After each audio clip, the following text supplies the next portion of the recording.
C'est un mobilier que l'on retrouve à la Cité de l'Océan et du Surf à Biarritz, jusqu'à Hong Kong.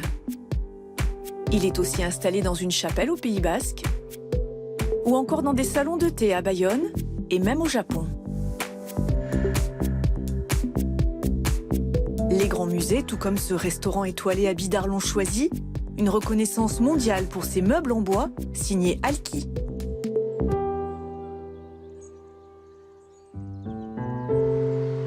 C'est au cœur du Pays Basque, à Itsasu, que l'entreprise, une coopérative ouvrière, est installée depuis 1981. Dans l'atelier, Peyo Uhalde, le PDG, et Jean-Louis Iratsoki, le designer, sont en pleine discussion, en basque.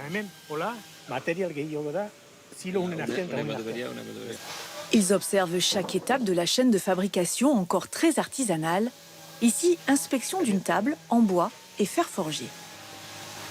Il y a toujours un petit détail que lui va remarquer, que je n'ai pas remarqué. Que lui, il a un autre œil. Et voilà, et c'est ça, il me dit, attention, j'ai vu ceci à l'atelier, il faudrait qu'on modifie. Et c'est très important qu'il y ait toujours cet échange. J'adore les ateliers, hein. J'adore la fabrication. Donc c'est même un plaisir de regarder faire, de voir les gens travailler. C'est important aussi pour éventuellement, depuis ce savoir-faire, extraire quelque chose qui pourra peut-être nous permettre d'avoir une petite idée. Enfin, c'est très important, oui. Les idées de Jean-Louis Iratsoki ont sauvé l'entreprise.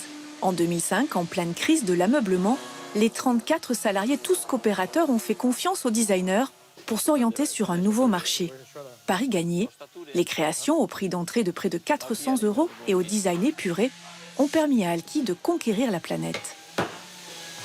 On est fiers que le produit soit exporté dans le monde entier.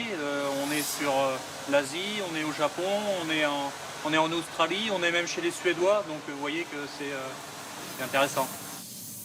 Alki exporte 50% de ses créations, tout en gardant son enracinement au Pays Basque, sa volonté de développement économique local et la valorisation du savoir-faire des ouvriers. À l'image du modèle phare, la chaise Kushko-Abi, le meuble est plus qu'un objet, c'est un art de vivre. Pour certains, ils auraient voulu presque un peu plus de trucs, mais bon, après, ils les trouvent un peu rêches.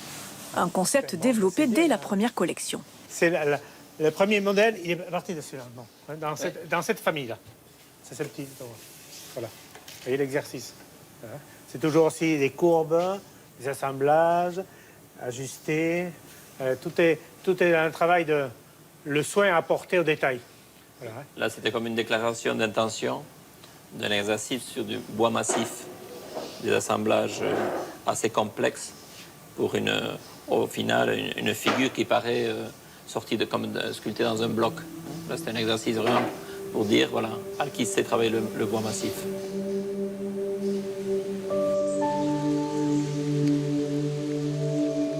Les créations d'Alki naissent ici, dans cette cabane un peu isolée à Asquin. Un lieu propice à la création pour Jean-Louis Iratsoki et son équipe. Avec Eki, Ander et Maïder, le designer peaufine ses projets internationaux, mais collabore toujours avec 6 entreprises du Pays Basque. J'aurais pu, dès le début, essayer de travailler avec l'agence de Milan ou le distributeur parisien, mais ça n'a pas du tout été notre route. Nous, on a travaillé en essayant de dynamiser des entreprises déjà existantes. Jean-Louis Iratsoki a imposé une vision qui lui a valu les honneurs du New York Times. Depuis peu, il est associé à Ander Lisacho, un designer basque-espagnol qui partage ses valeurs. On n'est pas des artistes, on est designers, on travaille pour des entreprises industrielles. On aime bien avoir un cahier de charge. Si ce cahier de charge n'est pas bien défini, on aime bien, nous, parler avant de ce qu'on compte faire. On ne crée pas comme ça dans la nada. Mais attention, on dessine un petit peu encore, oui, à la main, pas mal, au début, quand même. Tac, tac. Jusqu'à aller vers une solution en volume ou en 3D. On travaille beaucoup et on jette beaucoup d'idées. Et on ne garde que celle qui vraiment nous convient. Donc ça nous permet comme ça de se confronter, de faire un jeu de ping-pong et de confronter les idées jusqu'à ce que la balle soit vraiment propre. Dans leur processus de création, Jean-Louis Iratsoki et son équipe ont un rituel. Un parcours de quelques mètres, une promenade récréative.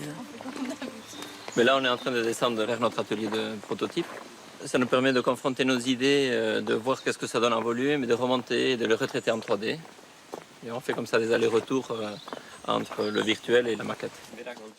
L'atelier de prototype, c'est la menuiserie familiale, un studio de création grandeur nature pour élaborer de nouveaux produits. Bientôt, ce sera un fauteuil dans le style Iratsoki. Mais là, on a une structure bois des plus simples. Ce sont des bâtons assemblés les uns entre les autres. Et puis, dedans, on aura des volumes comme ça très souples et très généreux. C'est limite, hein? Ouais, t'es grande. Le plus petit, la plus grande de l'équipe, tout le monde a essayé parce qu'il faut déjà commencer à penser confort. À cette étape de la maquette, tous les coups de cutter sont permis. Sous les mains de Chomin, le frère de Jean-Louis Iratsoki, le fauteuil prend forme. On fait un petit monstre, c'est-à-dire qu'on fait quelque chose qui n'est pas très beau, mais qui nous sert à nous rassurer, on s'approche des dimensions et surtout des volumes. Il faut 3 à 4 mois de création pour donner naissance à un siège simple, en apparence. Ouais. Tout le long du projet, on se laisse la liberté d'évoluer dans un sens ou dans un autre. En tout cas, on imagine des solutions. Voilà. Donc on est dans des phases de choix. Le fauteuil sera présenté dans de grands salons du design à Paris et Milan.